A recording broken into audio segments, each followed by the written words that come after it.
And we are back. Hopefully my audio is not sounding too terrible. I'm going to try to correct that over the time. Tim is, of course, working with the top quality microphone, so he sounds better. I got to improve the audio here on my end a little bit. We'll get it there. This is going to go on for a little bit longer. Hopefully not too much longer. What Wade is not telling you is that he left all his good equipment at my house, where we did the show always at my house. And so he used to he would leave all the equipment, the mixes, the nice microphones, the stands, at my house. And so that's why he can't get to where he needs to be, because all his stuff is here. I don't know, man. Maybe I should UPS it. Oh no, it's all good. It's all good. Okay. Worst case, I'll just I'll drive by and you leave it on the sidewalk and I'll grab it. But I've got some gear here. I can't get it sounding quite the way I want it to sound. But anyway, so Tim, how are things in Pasadena? How are they shaping up? Pasadena, leveling off. We'll call it that. The virus is not the biggest issue in Pasadena. These sort of protests and things have taken care of themselves, and now it's just a matter of ticking off the clock to see what's going to happen with the school year. I start teaching in August. I guess maybe if it seems like it's going to be remote.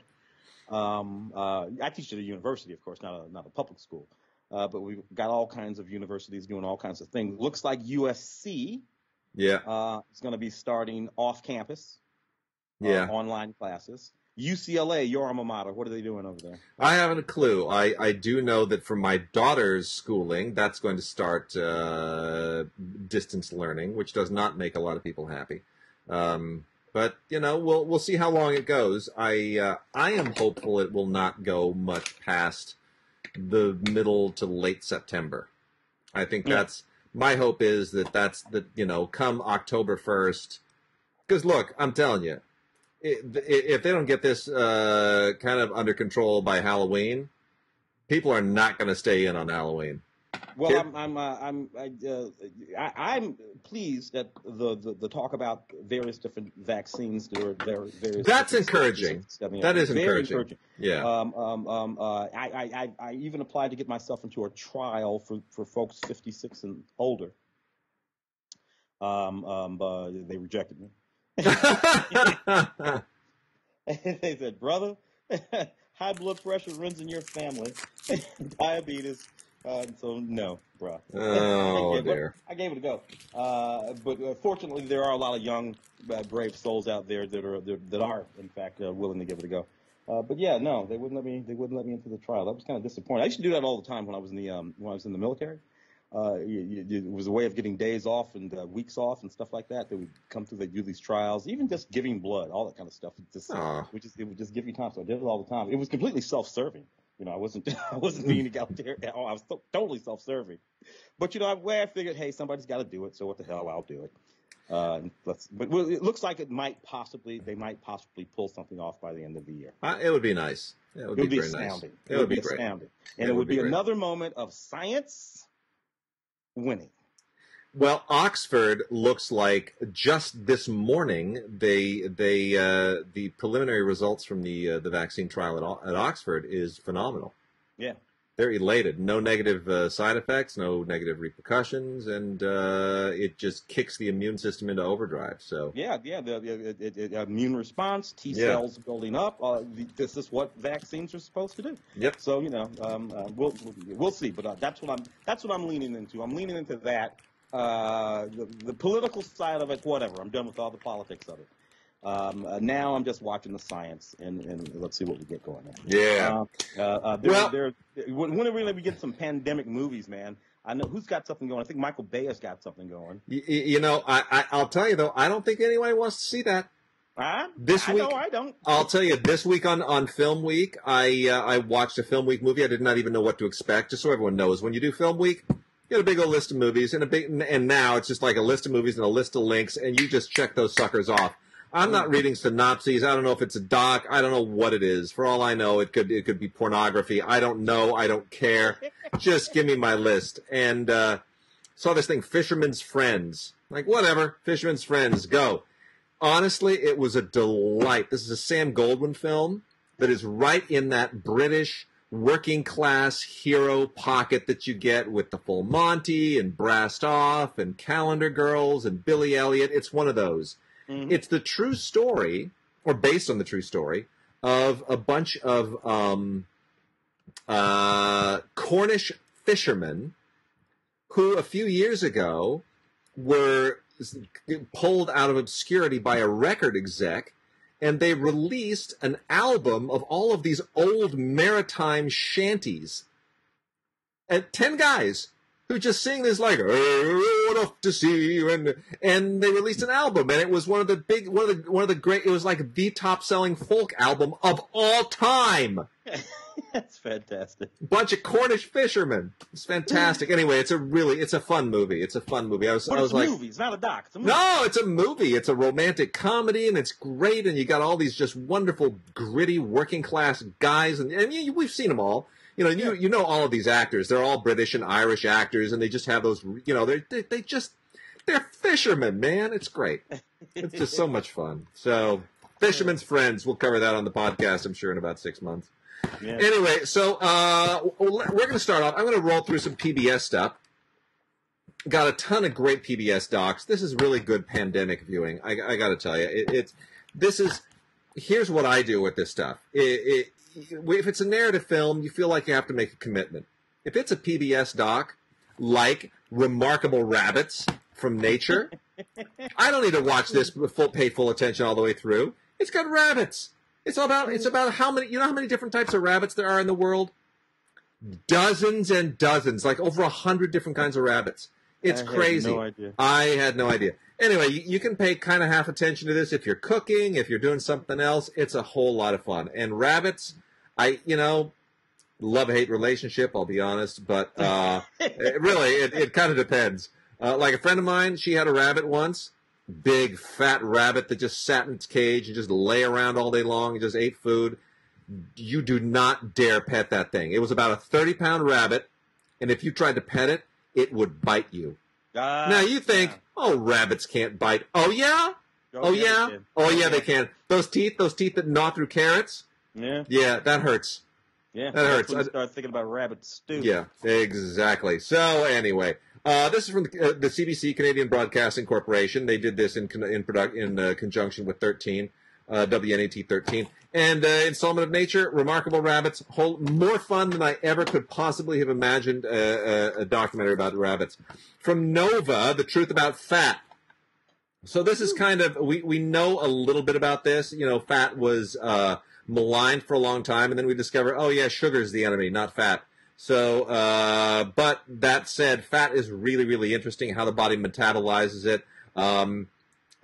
There's a lot of really unusual stuff in this, and they go far and wide in terms of, lifestyle choices and different kinds of people. Biggest Loser contestant is in here as well. And how fat is metabolized. Actually, very, very interesting, especially if, you're one of those people that Nutrisystem says has gained 16 pounds during the pandemic. They said the average American has gained 16 pounds. Yeah.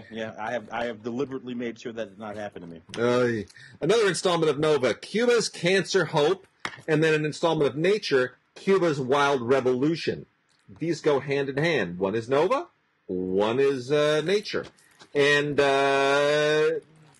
actually quite interesting. The Nature installment, Cuba's Wild Revolution, is all about the remarkable wildlife that you have on Cuba that is actually kind of unique. It doesn't exist anywhere else in the world. It's not like the Galapagos Islands or anything, but it's quite interesting.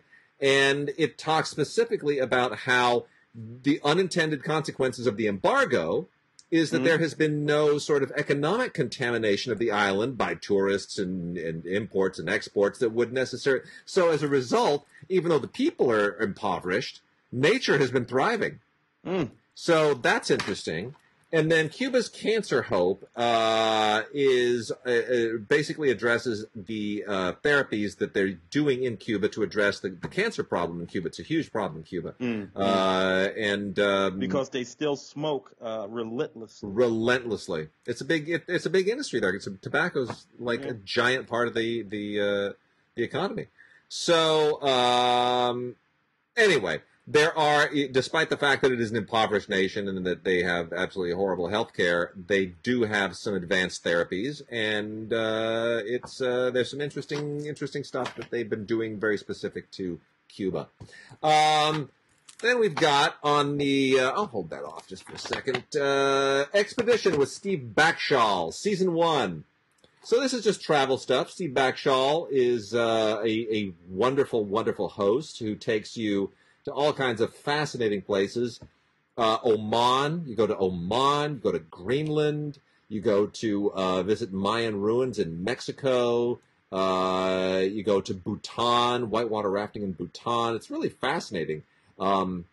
And Borneo. I mean, it's really, really very interesting. So I love travel shows. I think there's a lot of great stuff here. Fantastic photography. Expedition with Steve Backshall, Season 1. Let's see. Also got The Queen at War is great. This is from ITV in the UK and BBC Studios. They did a documentary on Queen Elizabeth during World War II, which is great. I'm sure not a lot of people, born subsequent to probably even the 1970s are that familiar with what Queen Elizabeth did. My mother would talk about it all the time, which is that when King George VI said, "We're going to war," Queen Elizabeth said, "I'm going to work."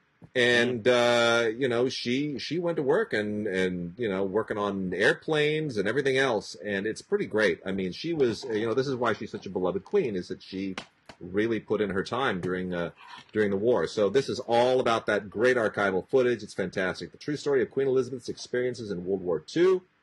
A fantastic hour-long documentary, The Queen at War. From American Experience is Mr. Tornado, which is the story of Ted Fujita, who is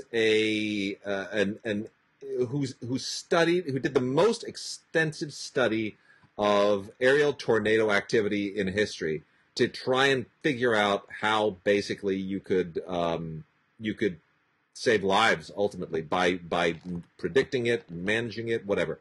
So anyway, this is the extraordinary story of his efforts. It's an American Experience documentary. The things that go on here is it gets a little high-minded. They do their best to really explain what he does and why and how. It cannot be summarized very easily, but it's really, really interesting. The Greatest Bond.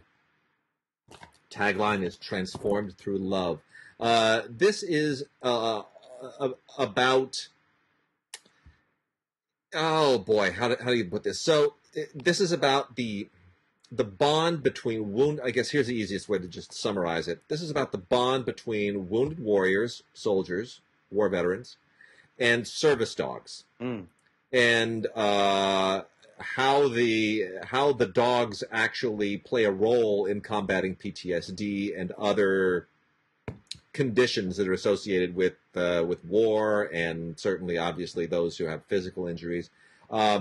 It's really quite beautiful, and I wish it were a little bit longer. This is also about an hour long, and The Greatest Bond is what it's called. And if you don't love dogs, you will at the end of this. George W. Bush installment of American Experience. I don't think this is the final story on this. It is 4 hours in length, and it still feels like we're a little bit too close to it. It kind of covers, obviously, the contested election of 2000 all the way through September 11th, and Hurricane Katrina, and the financial crisis of 2008. And when you think about it, you're like, that was a pretty eventful presidency. From day one to day last, that just went crazy. So this is about those 8 years, and I think there's a lot more yet to be written about it, but in 4 hours, they pack a lot. I mean, obviously, we live in the media age, and there's a ton of stuff that you can obviously pump into that. Yeah. Similar to that is Titans of the 20th Century, which is 6 whopping massive hours of historical and archival material that looks into the 4 figures who literally defined the 20th century by the way they handled World War II, which is FDR, Winston Churchill, Joseph Stalin, and Adolf Hitler. And, it wound up being 3-against-1, and the 3 prevailed, but the 1 obviously also left quite a footprint. So this is 6 excruciating hours in some ways, but also in really invigorating hours in other ones. Beautiful work from Wild Bear Entertainment making this. It is called Titans of the 20th Century, and it is really, really an enormous amount of work. I think it probably could have been a couple hours shorter and still told the same story, but nonetheless still very, very impressive. Earth Sacred Wonders from the BBC. This is beautiful. This is 3. I love that series. It's great. This is 3 episodes: House of the Divine, Closer to the Divine, Visions of the Divine. This is a series basically about holy places around the world, and the great legacy, the architectural and archaeological legacy that has been left by the world's great faiths. And this show's gone to like every continent and every corner of the globe, and it's absolutely beautifully shot. I wish this were on Blu-ray. It is not, but it is on DVD, and it's still gorgeous, and it deserves your support. Another great one from Frontline, Amazon Empire, The Rise and Reign of Jeff Bezos. Since Jeff Bezos may wind up being my boss at some point, I'm not going to say anything bad about this. He could wind up being everybody's boss at some point. In all seriousness, this is actually very, very interesting. It's unvarnished. It is warts and all, and it's going to be controversial. Again, this, like some of these others that we've talked about, is not the final word on this, but it's 2 riveting hours of incredibly well-researched and documented stuff on Amazon and what Amazon means and how it has become, an indispensable part of American life and even global life. So, very interesting. A couple more from Nature. The Mighty Weasel and Wild Florida. The Mighty Weasel is obviously all about weasels. It's like the rabbit thing. It's all about the different varieties of weasels and where they come from and what they do, and everyone hates them wherever they are because they're weasels. Weasels are weaselly. The best thing about this is it's narrated by Anna Gasteyer, who I haven't seen in ages, and it's nice to hear her voice. So all about weasels and what they do and why we need them, even if we don't like them. And then Wild Florida is just a whole lot of fun, beautiful photography, looking at, the Florida Everglades and the reefs and the swamps and all the creatures that live in and around Florida. Florida has an amazing ecosystem. Just because of its location. It is the southernmost state in the United States. It reaches further south than any other state. It has all the Everglades. There's nothing like them anywhere in North America, and it's just beautiful. It's all really, really fantastic. Alligators and every other kind of fantastic, extraordinary creature on land or on water. It's really great. Really well photographed. Blood sugar rising. America's hidden diabetes epidemic. We were just talking about diabetes. This will get you killed by COVID faster than anything else. Diabetes is what really, really puts you at risk. We're going to find out that people who are diabetic die from exposure to COVID way faster than anyone else. Type 1, type 2. Absolutely. And of course, diabetes is endemic in the Black communities, very specifically, not only, but it's one of the things that, Tim, why is that? Is that a diet thing? Is it a genetic Part of it is thing? diet, but of course, diabetes is also a genetic disease. People forget that. It's a genetic disease as well as a disease that can be brought on because of diet. So you can develop diabetes genetically. Right. And then, of course, if you control your diet, you can actually cessate the diabetes. And then, of course, eating alone can bring on diabetes. And in the Black community, you have both of these things happening. Terrible diets, which trigger diabetes, particularly but like juvenile diabetes is almost always genetic. Type 2 diabetes is almost always genetic. Yep. I mean, because I know some people who are diabetic, and they are not overweight. No, we always kind of have that in our heads. It's like, well, if you get too heavy, you're risking diabetes. But like some friends of ours, their daughter was diagnosed with diabetes when she was like 13. Oh yeah, that's a genetic marker for diabetes. Yeah. And, she didn't do it to herself; it was going to happen anyway. And then you have to figure because at the end of the day, all diabetes is about is insulin regulation. Your pancreas is just not regulating your insulin output correctly. And you're either going hypoglycemic or so. Yeah, that's what diabetes is. Yeah. Well, all of that is in this, and it's really good because when things stick around a long time, you tend to start taking them for granted. Diabetes, cancer, a lot of these things we've just assumed they're part of life, and we probably never shouldn't be corrected, but which isn't true. No. So what's nice is, I mean, this asks the question: why isn't there a war on diabetes? And it gets into lifestyle and all kinds of other factors. It is really interesting. Blood sugar rising, America's hidden diabetes epidemic. Some Nova shows here. Let me pull them out. 3 really, really cool Nova shows, and then one that is not a Nova, but it probably should have been. The one that should have been Nova is H2O, the molecule that made us, which is all about water. And I always think about the Star Trek episode "The Naked Time," where the disease that just takes all the water out of your body, and it just leaves like an empty Starfleet uniform with little crystals where hands and feet used to be. But yeah, I remember when I first saw that as a kid, and McCoy says, where our bodies are 90% water. Wow, really? That's fascinating. So yes, there you go. Doing science. I learned a lot. This is nearly 3 hours long, and it is utterly fascinating. It is the role of water, not just in us biologically, but historically and culturally. And water is what makes the world go around, whether we want to admit it or not. Fascinating. Produced by WGBH. Should have been an episode of Nova. Not sure why it wasn't. People don't know this. All of the water, all of the H2O Yep. that has ever been on Earth or in Earth's atmosphere Yep. is there now. Yep. We do not create more water, and when water goes away from a place, it just goes someplace else. So no water ever leaves Earth's atmosphere. Correct. So all the water that there ever has been is how much water there is. You can't make any more. So how we use it actually matters, because people don't realize that it's literally a finite thing. Water doesn't create itself. It's right there. Lots of it, as much as we need for the time being, at least.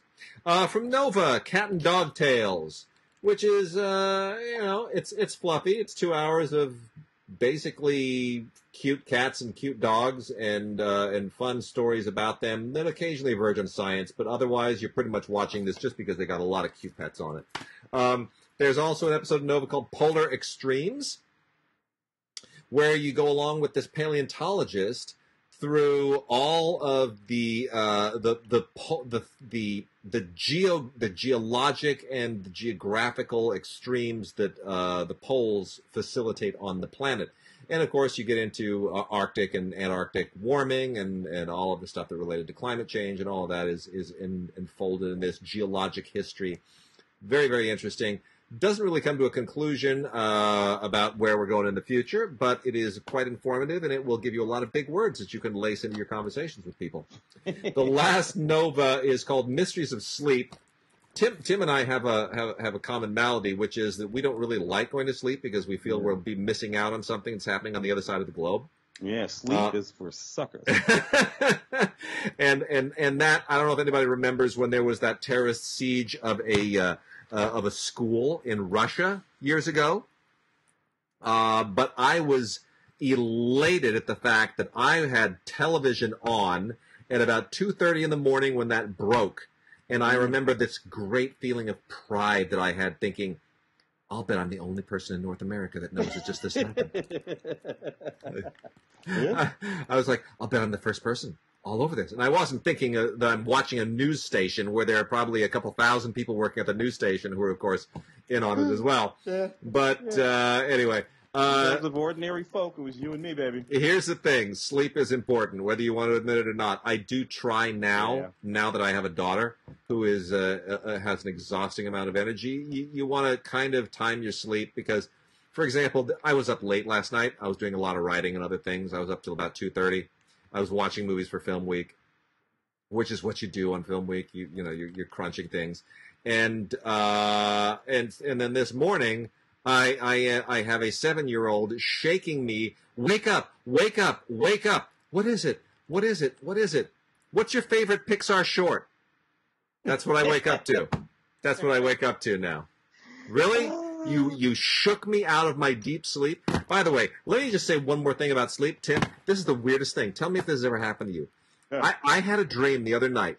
So help me. There was a joke in the dream. Somebody shared a joke with me, and I could not stop laughing. In my dream, I was laughing as hard as I've ever laughed. It's the funniest thing I have ever heard. I couldn't stop laughing. It was a euphoric level. It was like LSD level laughter. I was on another mental plane. I was laughing so hard. And I woke up and I thought about what I was laughing at. And not only was it not funny, it made no sense. In my dream, I couldn't handle it. That is probably a classic sort of psychological, dream escape sort of scenario. You know what? I've had a fit like that of laughing, but it was in the real world. and I was watching this movie called The Muse once. Albert Brooks movie. Yeah. With Sharon Stone. Theater, I think you were there. The Muse. Oh my gosh, the Muse incident. Yes, the tennis thing. The tennis. I remember. Scene in the Muse almost killed me. We were at the UA Egyptian Westwood in the balcony. I remember this, and we were sitting front row balcony, and that little tink every time you'd hit it. The way Jeff Bridges would look at his racket.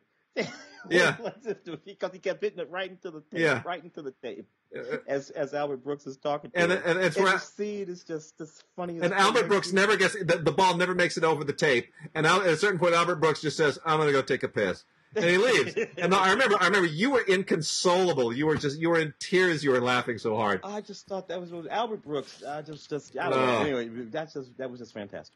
So last few PBS here real quickly. Relieving stress with yoga with Peggy Cappy. There's a ton of these. If you're cooped up in your house, definitely check this out. It's great. It's got all kinds of, look, she's older now. She's been doing this for years. This is exactly what you need to relieve stress. We've also got a couple of Ken Burns docs, not top tier Ken Burns, but they're decent. They're both Ken Burns presents. They're not Ken Burns directed. They're just things that he puts his name on. East Lake Meadows, a story of a public housing project in Atlanta that was originally created in 1970, and the very, very sad story of that, which is quite tragic. It's a significant story about what not to do in public housing, but also about what public housing can do if done right. And then also The Gene, an intimate history based on the book by Siddhartha Mukherjee. This is 4 hours. Whoa. And it gets all into all of that CRISPR stuff, right? Gene splicing and manipulating. Yeah, it's all that kind of stuff. It's very interesting, but very intense. You want to really pay attention to this. Is not something to just put on in the background. For kids, there's the Wild Kratts Around the World Adventures. This is just more, if you like the Wild Kratts, it's fun, it's educational. My daughter's not really into it, so it's kind of sidelined. And then from the dramatic end of PBS, there's some really interesting stuff. Masterpiece now has Beecham House, which is, it's not it's not exactly Downton Abbey. It's very much the Raj, the British Raj stuff. It was created by Gurinder Chadha. We love Gurinder, who of course did Bend Like Beckham. I've met Gurinder on a few occasions because we have friends in common. She's delightful. I think this is a really, really sharp show. It has a lot of fun stuff on it. Again, it's not Downton Abbey. It's British Raj, but it's probably more accessible than something like The Jewel and the Crown, which is very opulent. This is a more balanced take. Gurinder understands she sits between the two cultures in a way that very, very few people do. And I think it hits a beat perfectly. Season 1 of the series Baptiste with Checky Cario, Tom Hollander, and Jessica Raine is really, really good mystery stuff. Good, solid British mystery stuff. Again, doesn't transcend it necessarily. It's not strictly in England. It takes place in Amsterdam, and the investigator is French, Julien Baptiste, played by Checky Cario. And then, lastly, I think this is wonderful. The Windermere Children, the true story of the Windermere Children. This also includes the original documentary that this is basically based on. And it's absolutely an extraordinary story. takes place in August of 1945 when the survivors of Holocaust victims basically have to rehabilitate their lives, and there's a psychologist whose job is to basically facilitate that. It's a wonderful story. It doesn't go where you think it's going to go. It's just absolutely beautiful, and it includes the Windermere children in their own words. It's wonderful. I highly recommend it. It's a great, great time. 2.5 hours flies by. Tim, what else we got? I figured I would jump over to some of the new stuff because I've seen a whole lot of these movies. Yeah. So I figured I'd bump into some of that, including Scoob, which is the first, believe it or not, full-length theatrical animated Scooby-Doo. Yeah. Adventure. There were those, live-action things with Sarah Michelle Gellar and Freddie Prinze and all that kind of stuff.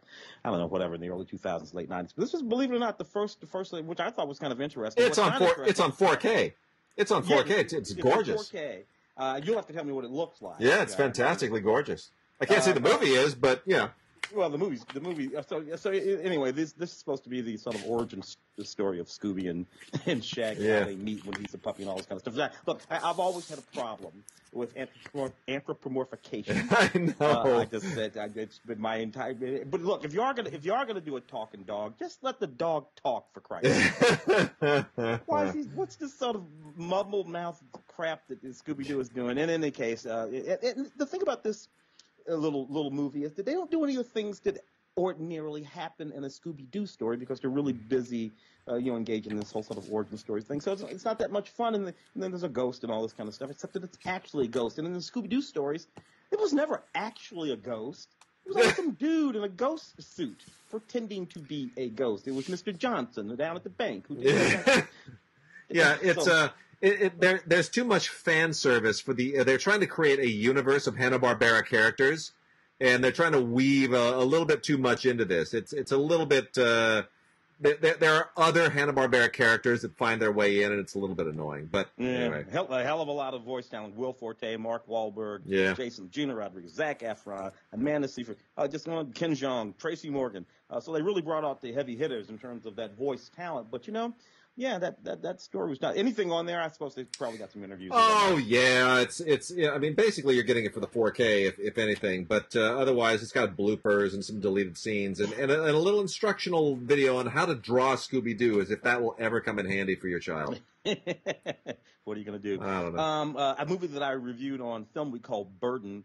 A kind of interesting quasi-true story from Andrew Heckler, who directed and wrote the story. Andre Riseborough, Garrett Hedlund, Forrest Whitaker in this movie. Set in the middle 90s. The movie is basically about this young man who grew up in the heart of the Ku Klux Klan down south. Tom Wilkinson being this hardcore Klansman, grand wizard guy. And he sort of takes this guy, played by Garrett Hedlund, under his wing and raises him up to actually be the owner, be the patron of this Ku Klux Klan museum that this guy set up in this small black town. This is Reverend, played by Forrest Whitaker, who obviously is pushing back against all of this. And he starts talking to Garrett Hedlund. And eventually he brings Garrett Hedlund in under his wing.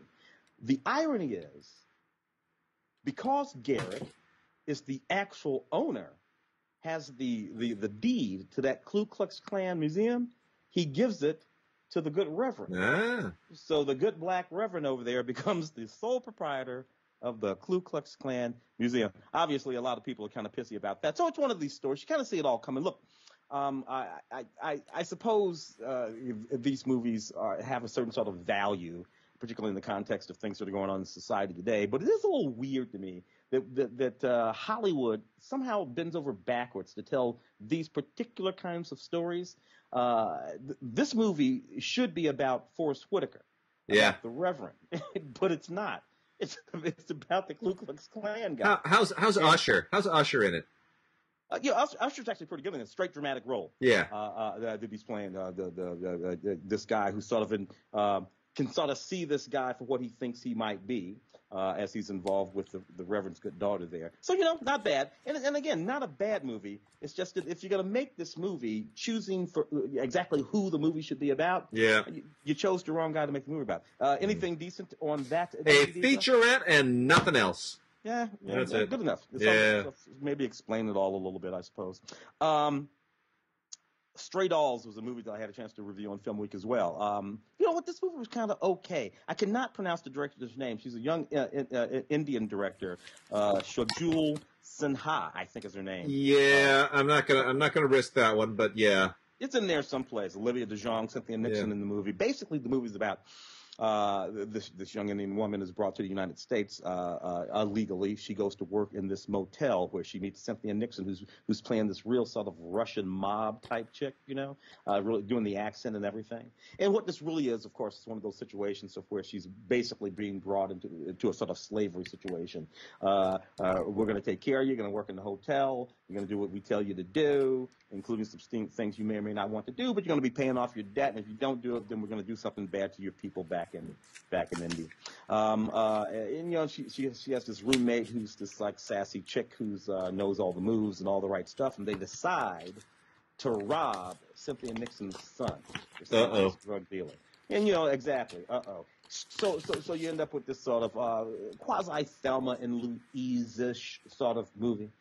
Where they're on the run and they're dealing with all these bad guys and they're getting tougher and smarter and more willing to pull that trigger as the movie goes along. As a thriller, it sort of works. I rather like it. I don't, you know, I mean, I know who Olivia DeJonge is and Cynthia Nixon, but most of these actors, particularly the young woman from India, I did not know, and they were really, really good, and I kind of bought into the storyline a little bit there. So, Stray Dolls, rather enjoyed that. Anything useful? Not really. There's like bonus trailers and nothing else. It's pretty thin. I want to make a quick shout out for the 4K Ultra HD release of Mortal Kombat Legends: Scorpion's Revenge. Now, the mythology of Mortal Kombat, I am not well versed in. This is animated. It is part of. They're trying to obviously do a little Warner animation twist to the Mortal Kombat world, like they did to the DC world. They're trying to create a new animated universe, the Mortal Kombat animated universe. Nothing in this makes sense. I got confused about 10 minutes in. People are like turning into other people in their different realms, and it's very like the mythology makes some anime look easy. This is just really dense, and I kind of completely lost it. So just tried to focus on the animation and the fighting, which is formidable. The writing, totally confusing, makes no sense. I can't wrap myself around, so I can't imagine any kids would. But you know what? Some really great 4K work here. I mean, the color and the shading and everything, and you know, for an animated movie, they elevated it. So the animation, and especially in 4K, looks great. This movie, tell me if you think this movie, at some point, I don't know, in the last decade, we'll call it a decade, would have been a theatrical releasable movie, because it just seems to me. So this is a movie. The movie's called Endings Beginnings, 2019 film. Right now, this movie is Shailene Woodley, Jamie Dornan, Sebastian Stan. You go down a little bit forward, you're going to get Wendy Malick, you're going to get Kara Sedgwick. This It's a great cast. Number of years is a straight up theatrically releasable movie. Yeah. You know, so you know, and not that it's like some great film or anything. Basically, it's about Shailene. She falls in love with these two boys, and she's trying to figure out which one she wants to be with. But you know, as a theme, certainly in the middle '90s to early 2000s, with a cast like that, that would have been a theatrically releasable movie, which I don't know, kind of blows me away. Yep. That you know, such a movie now, maybe not so much. Proximity, interesting little sci-fi movie. This young NASA guy gets abducted played by Ryan Mason, gets abducted by aliens, but nobody believes him. So he sets out to try to find proof and prove that he was abducted by aliens. The question is, maybe he wasn't abducted by aliens. Maybe he's just crazy. But then again, maybe he was abducted by aliens. Maybe he was, maybe he wasn't. It goes back and forth like that. That's kind of a fun premise, sci-fi sort of movie. Anything decent on that? It's got an audio commentary with Eric DeMusi, who's the writer-director. And then some, you know, outtakes and a featurette. I got to say, I was shocked at how much I kind of enjoyed the cheesiness of this, because it's low budget, but it is a throwback to the old alien abduction stuff from the 50s, 60s, a little bit, and kind of done with a little bit of 80s cheese. And I thought they actually kind of pulled it off. I thought there was with very little money, I really kind of enjoyed this. I got to be honest. So there's nobody in it, but I thought it was fun. Yeah, Ryan Mason has an interesting look too. I always like actors with sort of like an interesting look. Yeah. Then we have Resistance. This is an interesting sort of idea. This is a Jesse Eisenberg film, right? Jesse Eisenberg. Yep. Ed Harris is in this movie, right? So again, Ed Harris plays George Patton. We should say Ed Harris plays George S. Patton. He's playing Patton. Jesse Eisenberg is playing Marcel Marceau. Now you got to be of a certain age to even know who Marcel Marceau is. Just in contemporary terms, he was this wonderful mime who all through, I would say, probably the late 50s, certainly through my youth. Yeah. In the 70s, I don't know if he made it into the 80s, but certainly through my list, Marcel Marceau, he was the quintessential mime. Showed up on I Love Lucy, showed up on the Terrible Net Show, you name it. There was Marcel Marceau. Here's the thing about Marcel Marceau. As a young young boy, really, during World War II, he was a war hero, saved hundreds and hundreds of Jewish children, and of course, he himself survived the war. Marcel Marceau. Now, watching Marcel Marceau all through my youth, Wade. Yep. How the hell did I not know that? I know. Marcel Marceau is a legendary figure in the French Resistance. Jewish. A lot of people don't even know Marcel Marceau was Jewish. I didn't know he was Jewish. Yeah. And quite an extraordinary story in so many regards. And the only thing that I have a little bit of trouble with the movie is that Jesse Eisenberg is way too old to be playing Marcel Marceau. He's in his 30s. Marceau was like 15 or 16 when all this took place. So you have to understand he was a kid. He was a teenage kid. And I don't know that Marcel Marceau ever actually met Klaus Barbie, much less kind of went mano a mano with him in like a battle of wits, like a superhero and a supervillain. Yeah. That said, there's a lot of dramatic license that they take, but I think there's some great stuff in here. Yeah, Jesse Eisenberg casting is plainly casting for Yeah. Trying to get this. Yeah, but the story itself is just the story of Marcel Marceau. Like I said, you got to be 50 to even know who the hell. Yeah. Michael Polish directed this movie with Emil Hirsch and Mel Gibson and David Zayas. Again, a Mel Gibson film with Emil Hirsch. A couple of Kate Bosworth, and all these people were A-list-ish sort of actors. Force of Nature. This film, 2020 film, directed by Michael Polish. Michael Polish, of course. I think we probably first came to know Michael Polish, Twin Falls, Idaho. Twin Falls, Idaho, the Polish brothers. Yep. Yeah, he and his brother. He's going on to become something of he's an actor in that movie as well. Yep. He and his brother directed that movie. He's going on to become something like more of a director than an actor. So anyway, this is just a gang of thieves movies. The guys they planned this heist. It's in the middle of a hurricane, and a cop comes in, and it's one of those movies. So I don't know. Here's the way that I whittle this down. We got another one of these two. It's called Survive the Night with Bruce Willis and Chad Michael Murray. So both of these, Force of Nature and Survive the Night, are Grindstone movies. Grindstone is, of course, a company that makes basically only two kinds of movies. We talked about on this podcast. They either take old action stars like Bruce Willis and Mel Gibson, and they stick them in these big, or Antonio Banderas. They stick them in these basically just gun movies. There's all kinds of guns and action and explosions and the kind of stuff that Bruckheimer and Simpson used to do. They either do that, or they make family films with talking animals. That's all Grindstone does. They don't do anything else. So here's how this happens. Force of Nature. Somebody says to Grindstone, "Hey, we got a house in Puerto Rico we can shoot at for 2 weeks. Do you have a story you can shoot there?" They're like, yeah, sure we do. And somebody writes a script really fast and says, "Who can we need an old action star. Who can it be?" Well, Bruce Willis is shooting Survive the Night for us, so he's out. Who else is there? How about Mel Gibson? Call his agent. Mel Gibson gets signed up to basically play the Bruce Willis role in Force of Nature, which is about, again, there's forget what the MacGuffin is. It's a heist and a siege. And it's people running around an apartment building trying to get away from the armed killers who want this thing and the thing that they want, and they're shooting. And then there's different apartments, and it's just a lot of gunplay and suspense in an apartment building during a hurricane. Yeah. And then Survive the Night, by the way, is kind of the same thing. It's a home invasion thriller, home invasion gone wrong, and you stick Chad Michael Murray in it, and you stick Bruce Willis in it, and I guess you got yourself a grindstone movie. Anyway, it's basically kind of the same thing, good people trying to flip the tables on the bad guys and in an isolated location. Yay, grindstone. And look, it's not like that hasn't gone on in Hollywood since forever. Oh, forever. Back in the '90s when I first got here, these would have been those PM entertainment. Yeah. With Wings houses. That's it.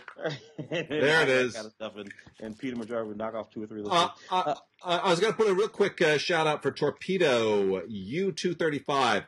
Not the greatest submarine movie of all time, but you know what? I like submarine movies. It's a World War II submarine movie about a bunch of resistance fighters who have to basically deliver a U-boat that's filled with uranium.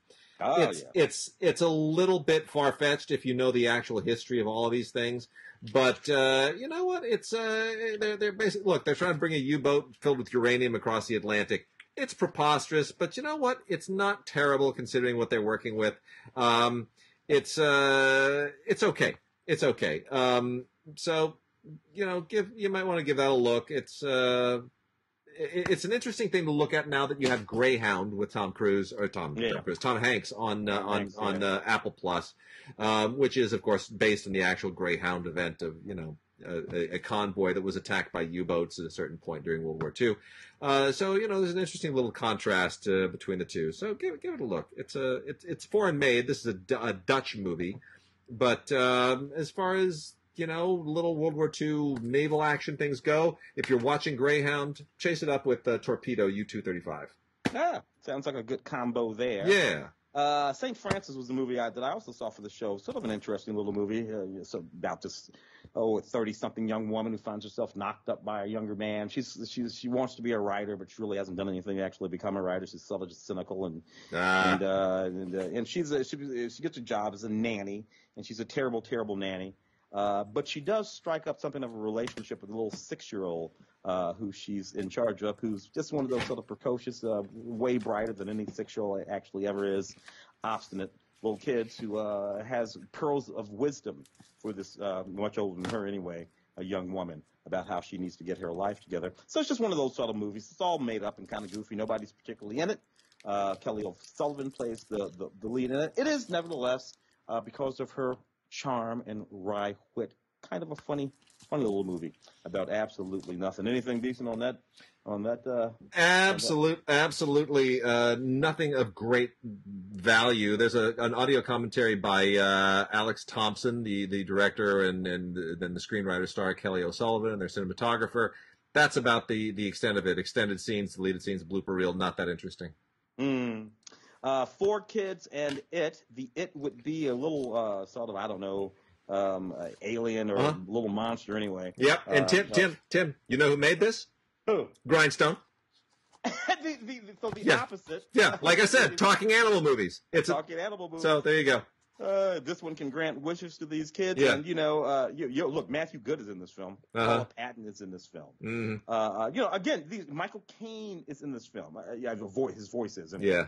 So it's just a sort of interesting sort of stacking up this sort of noted talent to make these little family movies, and I guess everybody gets paid, and there you go. There it is. It's just unbelievable. Grindstone, I don't know what the philosophy is. It's just, if you got a job at Grindstone, I would love for you to send us an email to gods@digigods.com or gods@cinegods.com and tell us, just say, what goes on? Is there a development exec that says, okay, here's a stack of scripts.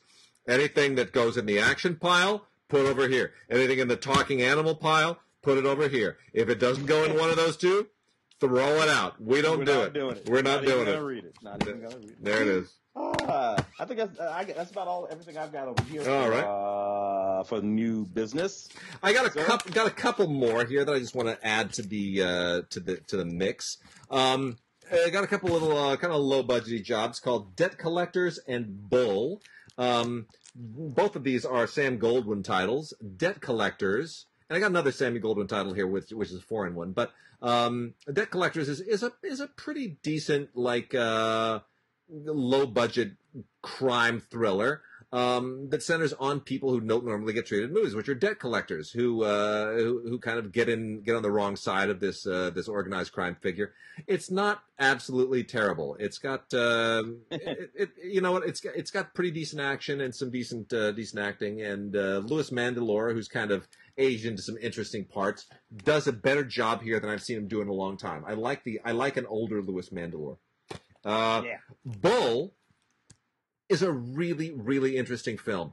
So this is all about in Texas, this whole circuit where I remember I saw this with the show. Right, It's very interesting. It's that whole kind of urban bullfighting. Well, not even urban, really. It's kind of like a suburban bullfight, or not bullfighting.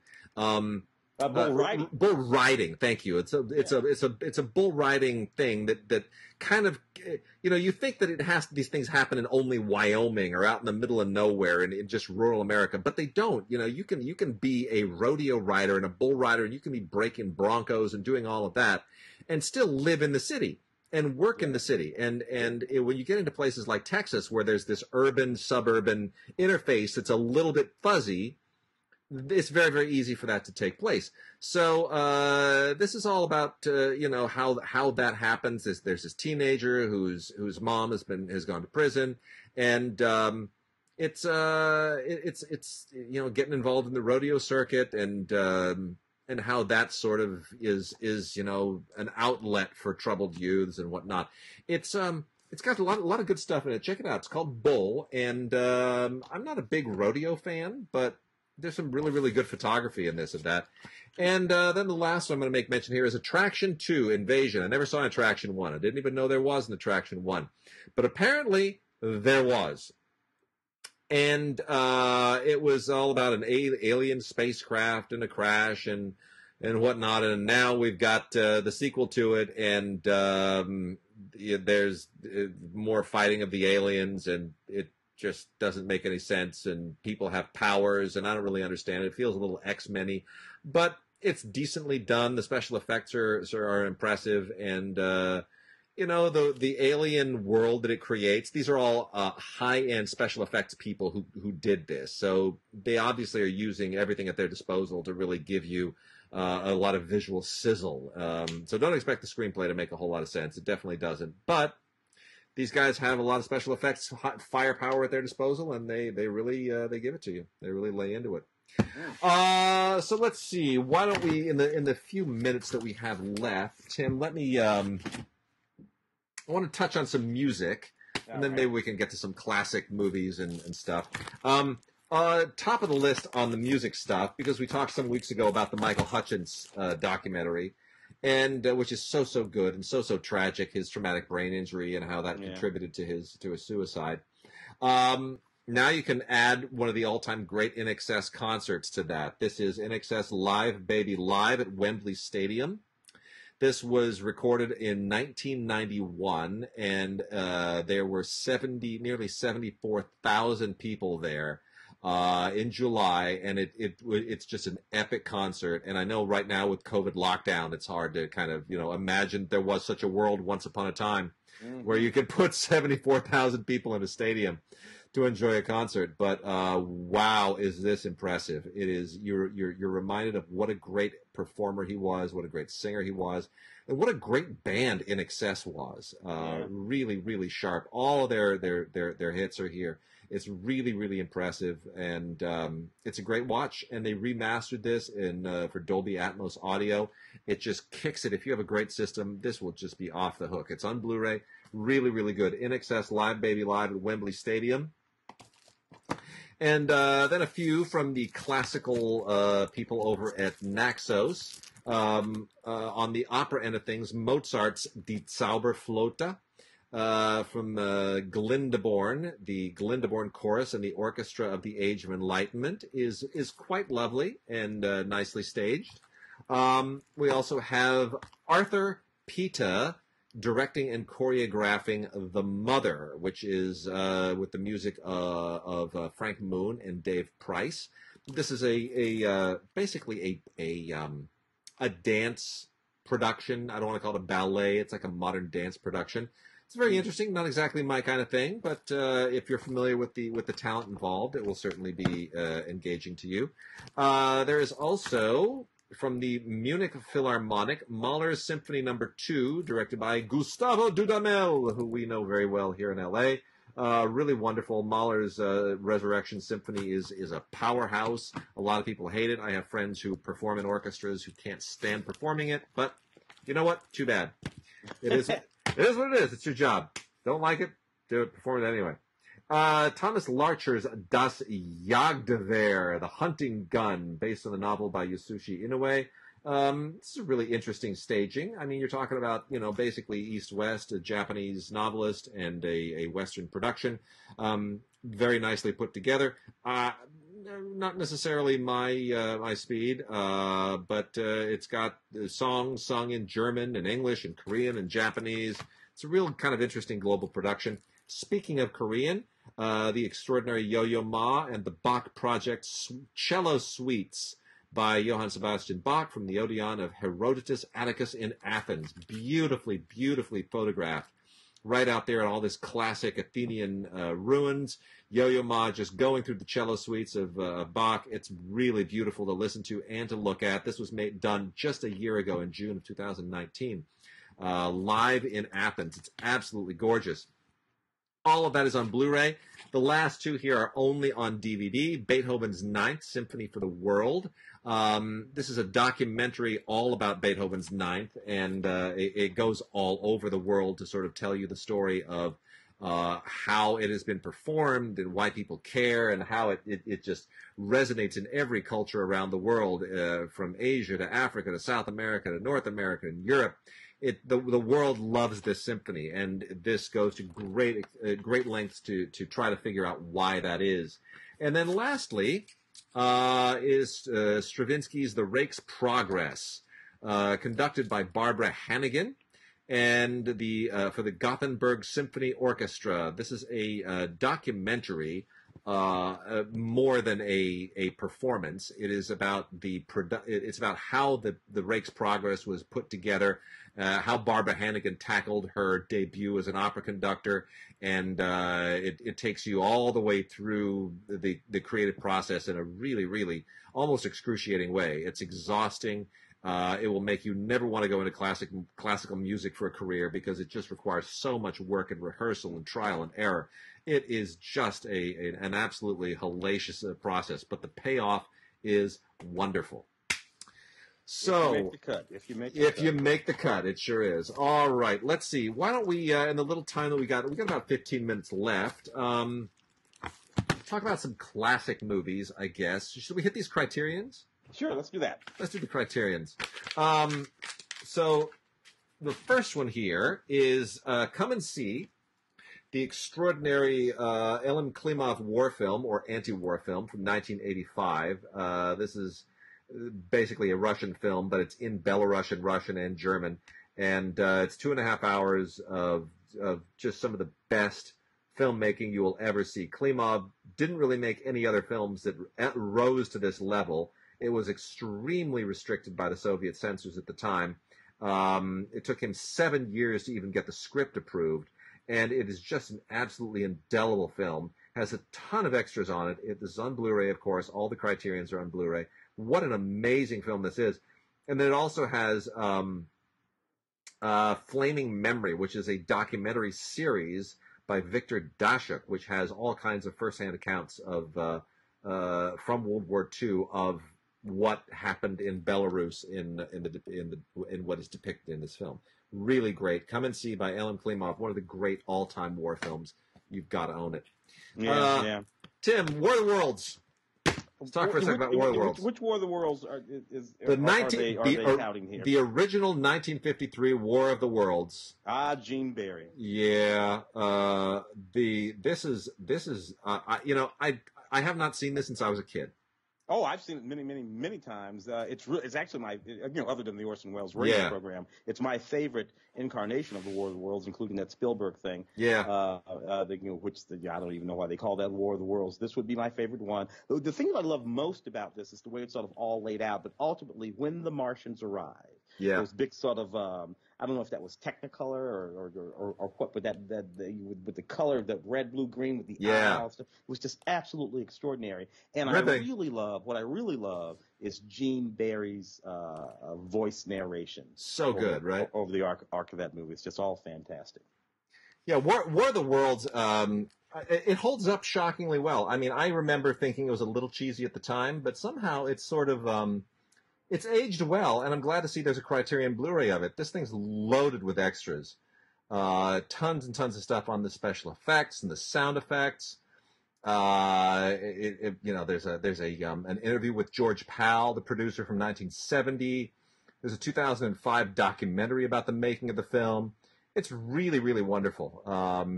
I can't recommend this highly enough. It's just the film, was kitschy in its time, maybe a little bit, but George Powell was just one of the best. One of the best. Yeah. How do we feel about Marriage Story? And we're talking about the Adam Driver. I'm sorry, I didn't like that movie. Yeah, I know you didn't. You went on the radio and you were quite courageous in taking it down, and I applauded you for that. I kind of still feel like this is Noah Baumbach doing his version of Kramer versus Kramer, and kind of missing the whole point of it. That it's about that Kramer versus Kramer is not about the two of them; it's about the kid. Yeah. In this movie about these two whiny. They're theater people. They're theater people. It just makes it all so much worse. They're whiny New York theater people. Yeah. I know this got a lot of acclaim, and I understand that there's a whole. It's his experience, and it was all about his divorce. And every movie he's ever made, from the Squid and the Whale, kicking and screaming. Yeah, every movie he's ever made, there's just been some little episode from his actual life. And the irritating thing is, he really has. You wouldn't know it from the dialogue, but there's so little actual introspection. I know.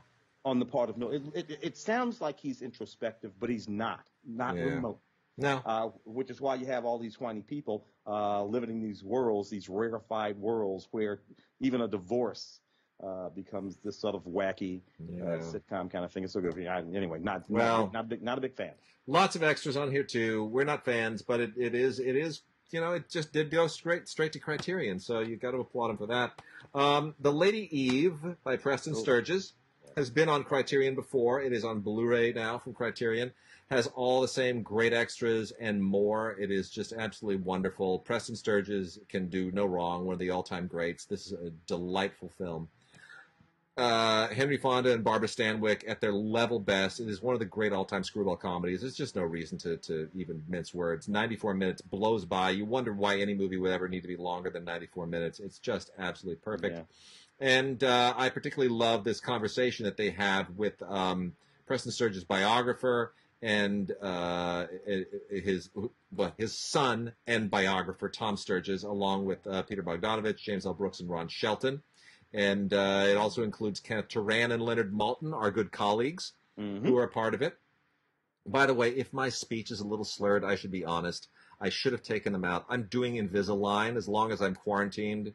So I've got, I did those for about 2 or 3 years, about 10 years ago. Yeah. They worked. Yeah.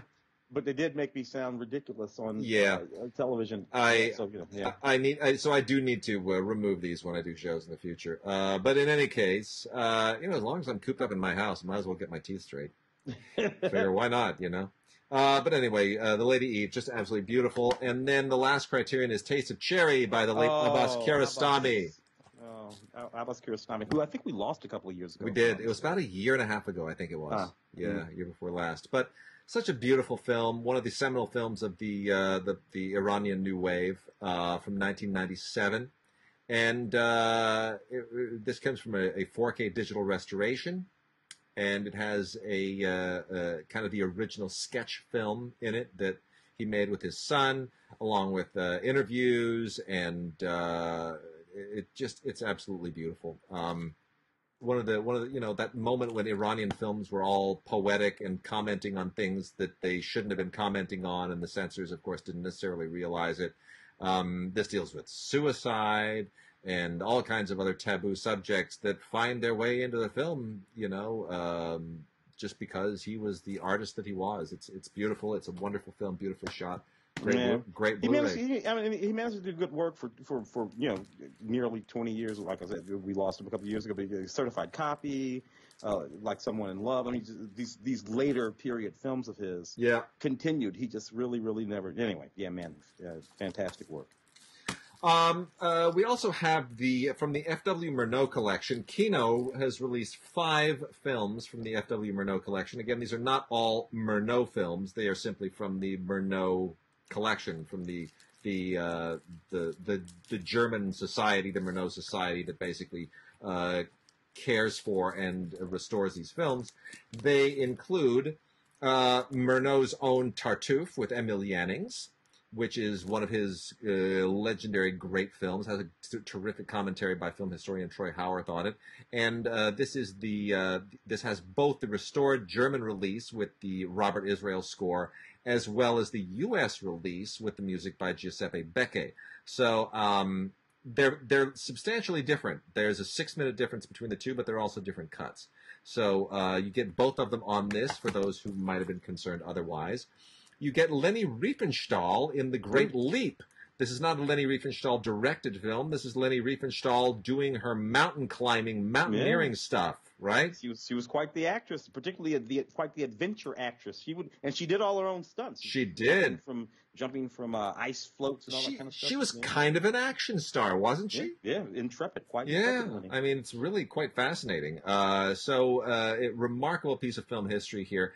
Directed by Arnold Fanck, F-A-N-C-K. This was made in 1927. You may have feelings about Leni that don't allow you to sort of see her in a movie, but you should, because it's film history. She's no D.W. Griffith. Jodie Foster was going to play her once. She was. Yeah. Years I'm sorry she didn't. I think she chickened out. Took a lot of heat. Yeah. We also have G.W. Pabst's movie The Love of Jeanne Ney, which is another one of the great German expressionist films of the period. This was also made in 1927, same year as The Great Leap with Leni Riefenstahl. This has a commentary by Eddie von Mueller and the dual release thing, the German release version with a different score from the U.S. release version with a different score as well. The Lives of Jeanne Ney is really one of the great epics of the period. It is it's just a superb movie. It's not an epic length, but it is sort of an epic scale to this thing. All of it sort of looking at Weimar cinema in a much more critical way that a lot of films of the period wouldn't do. Der Golem, or The Golem, is the kind of the original expressionist monster movie. This was made in 1920. And this is a tinted version, the color tinted version, restored beautifully, creepy as can be. The tint just makes it absolutely haunting.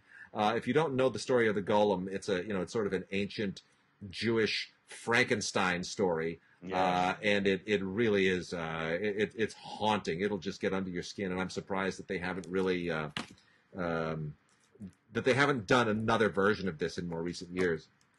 And then lastly, the original, very famous Reinhold Schunzel-directed musical Victor and Victoria from the UFA Studios in 1933. This is a sound film, which of course inspired Victor Victoria. What a terrific, wild and woolly movie this is. One of the last Weimar cinema films before the Nazis put an end to this kind of filmmaking. So it really is kind of a transitional movie. It's really extraordinary. Was not substantially seen in the United States till years later, and it inspired the 1982 film from Blake Edwards.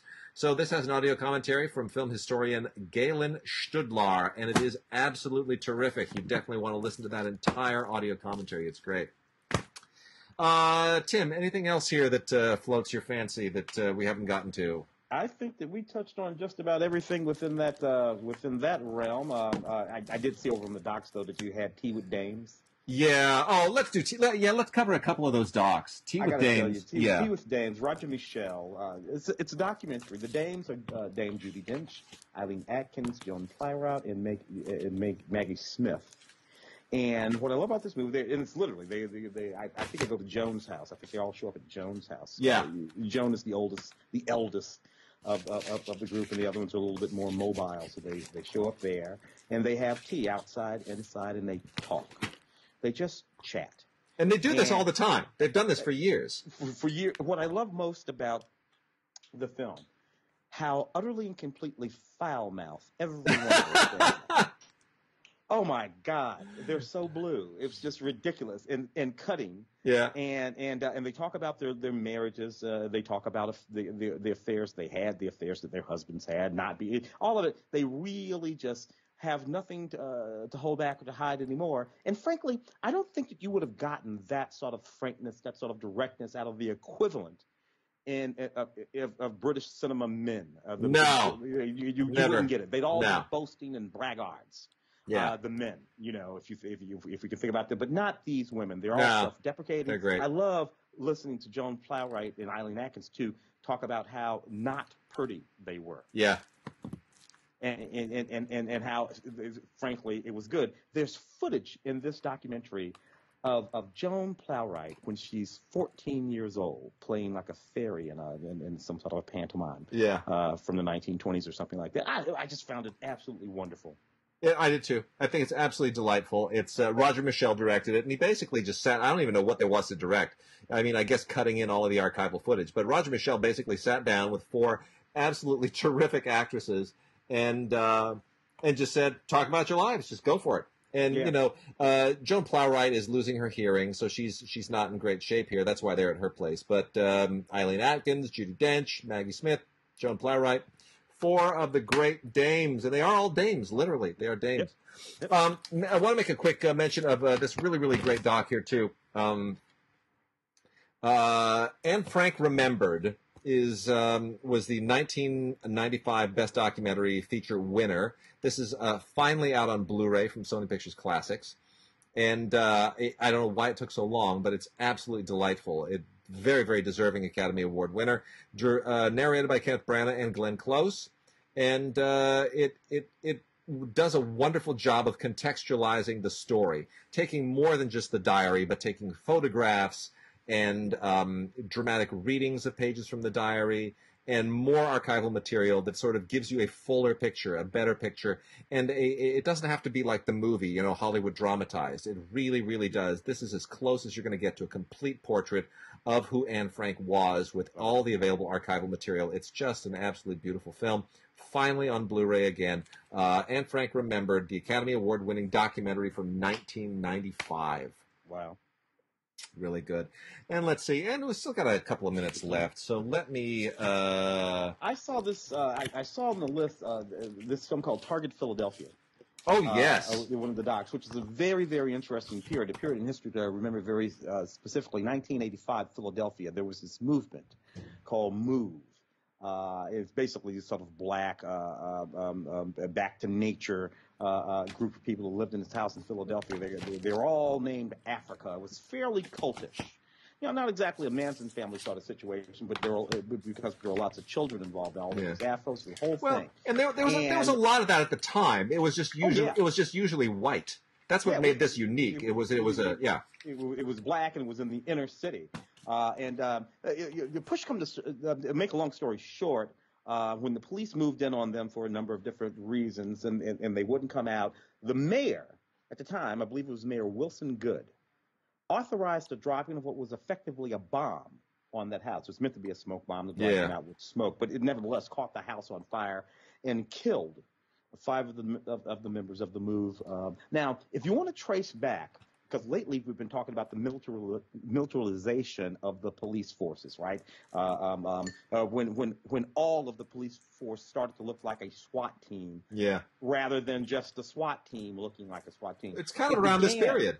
Oh, yeah. It began here in 1985 with this. That's where that began. But, Tim, that bomb, that incendiary bomb they dropped on the building, it didn't just burn down the building. It burned down like 3 square blocks. Oh, yeah. The whole it wiped out an entire neighborhood. It got out of control. It was a perfectly insane sort of undertaking. And it's funny, a lot of people do not remember this at all.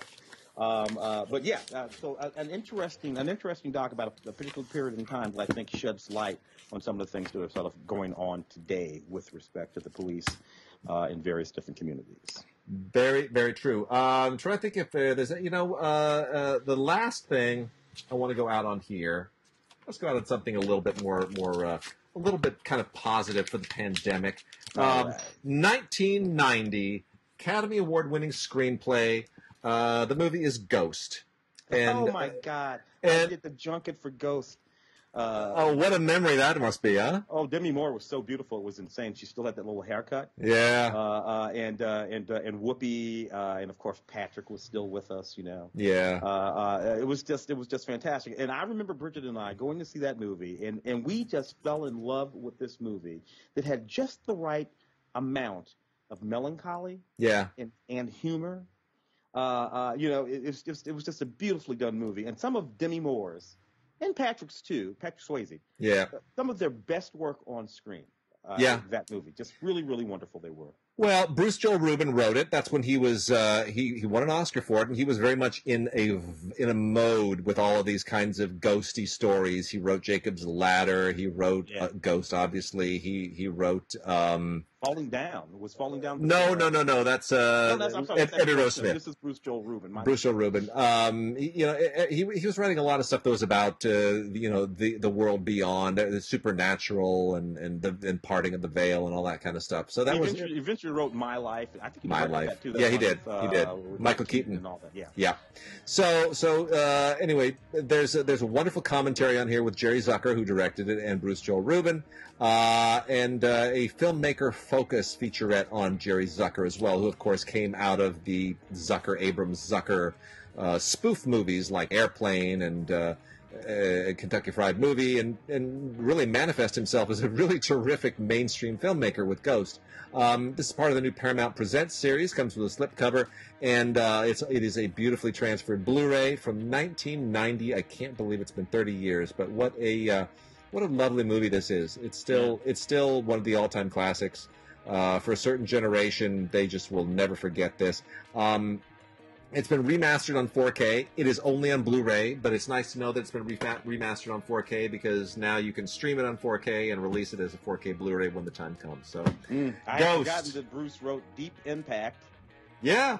Yeah. Bruce and Stuart Little too. Yeah. What a Time Traveler's, which is an adaptation of the book Time Traveler's Wife. What a wildly varied career he has had. I think they're remaking Jacob's Ladder, if I'm not mistaken. Yeah, I heard that, and then I heard nothing about it afterwards. So who knows? Yeah. Well, all right. Great movie.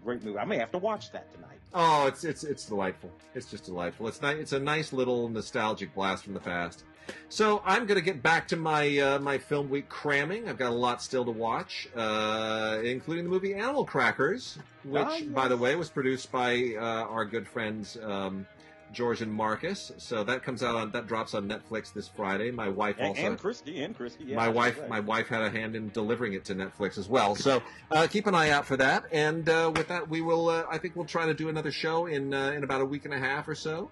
And till then, stay safe. Wear your mask when you go out, and be considerate of your neighbors. And let's see if we can all get through this thing sooner rather than later. Yeah.